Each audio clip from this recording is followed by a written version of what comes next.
আসসালামু আলাইকুম। এটিএন বাংলা সংবাদে সবাইকে স্বাগত জানাচ্ছি। আমি ভাবনা আহমেদ। শাপলা চত্বরে গণহত্যার ঘটনায় শেখ হাসিনাকে আসামি করে মামলা এবং দ্রুত বিচার নিশ্চিতের দাবি জানিয়েছে হেফাজতে ইসলাম। সোহরাওয়ার্দী উদ্যানের সমাবেশে বক্তারা বলেন, কোনো যদি কিন্তু ছাড়াই নিষিদ্ধ করতে হবে আওয়ামী লীগকে। শহীদের রক্তের উপর দিয়ে তাদের রাজনীতিতে আসতে দেওয়া হবে না। সেই সঙ্গে নারী অধিকার সংস্কারের নামে কোরআন সুন্নাহ বিরোধী কোনো প্রস্তাব মেনে নেওয়া হবে না বলেও হুঁশিয়ারি দেন হেফাজত নেতারা। দাবি আদায়ে আগামী 23শে মে সারা দেশে বিক্ষোভ সমাবেশ করবে দলটি। চত্বরে যারা গণহত্যার শিকার হয়েছে তাদের প্রত্যেকের শেখ হাসিনার বিরুদ্ধে গণহত্যার মামলা দায়ের করতে হবে, এটাই আমার আজকে 1 নম্বর দাবি। আপনারা কেন অপ্রয়োজনীয় ইস্যু তৈরি করছেন? নারী কমিশন করবার জন্য জুলাই বিপ্লবের তরুণেরা জীবন দেয় নাই। সন্ত্রাসী সংগঠন আওয়ামী লীগকে আবার বাংলাদেশের রাজনীতিতে যদি পুনর্বাসন করবার কোন দুঃস্বপ্ন কেউ দেখেন, তাহলে আমরা পরিষ্কার ভাষায় বলে দেই, তার সঙ্গে আমরা আওয়ামী লীগের চেয়ে ভিন্ন করে আচরণ করবো না। মৌলিক সংস্কার শেষে আগামী বছরের ফেব্রুয়ারি থেকে এপ্রিলের মধ্যে নির্বাচন চায় জামায়াতে ইসলাম।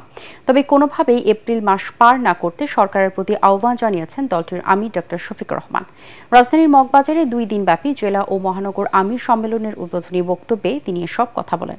এ সময় একটি রাজনৈতিক দল কর্মীদের সামলাতে ব্যর্থ হওয়ায় দেশে অস্থিতিশীলতার সৃষ্টি হয়েছে বলে অভিযোগ করেন ডক্টর শফিকুর রহমান।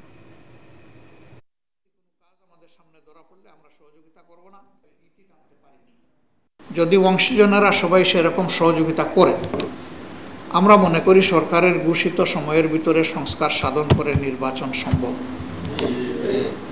এর জন্য 2টি সময়কে আমরা উপযুক্ত মনে করি। একটি হচ্ছে ফেব্রুয়ারি মাস সোজা শুরু হওয়ার আগে, আরেকটি হচ্ছে যদি কোনো কারণে এই সময়ের ভিতরে সংস্কারগুলো এবং বিচারের দৃশ্যমান প্রক্রিয়া জনমনে আস্থা সৃষ্টির পর্যায়ে না আসে, তাহলে ম্যাক্সিমাম এপ্রিল পার হওয়া উচিত নয়।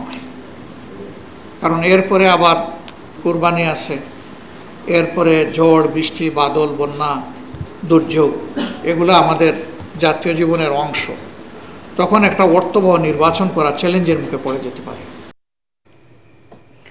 জবাবদিহিমূলক গণতান্ত্রিক রাষ্ট্র প্রতিষ্ঠায় নির্ধারিত সময়ের মধ্যে জাতীয় সনদ তৈরি হবে বলে জানান জাতীয় ঐক্যমত্য কমিশনের সহসভাপতি আলী রিয়াজ।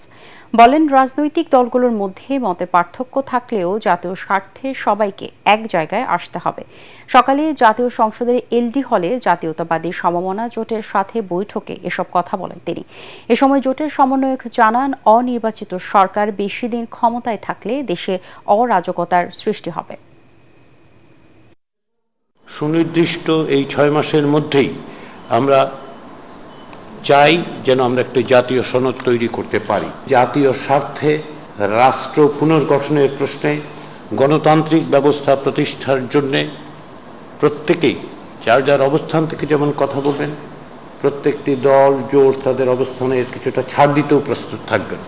আগে জাতীয় নির্বাচন হতে হবে, স্থানীয় নির্বাচন হবে না। তত্ত্বাবধায়ক সরকারের মেয়াদ 3 মাস থেকে 4 মাস করলে ভালো হয়। আমরা বলেছি রাষ্ট্রপতি নির্বাচন সংসদ সদস্য দ্বারা হতে হবে।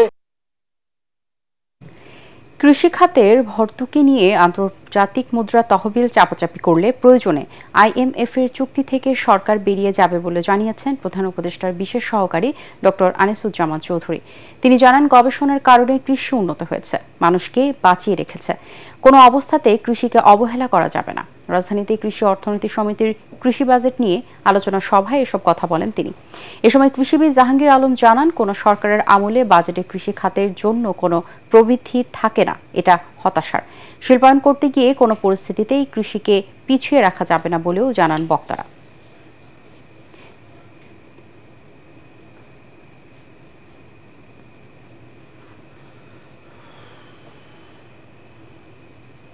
পরবর্তী সংবাদ দেখার আমন্ত্রণ জানিয়ে এখনকার মতো শেষ করছি। এটিএন বাংলার সংবাদ ইউটিউবে দেখতে ব্রাউজ করুন, youtube/ATN বাংলা নিউজ। ধন্যবাদ সবাইকে।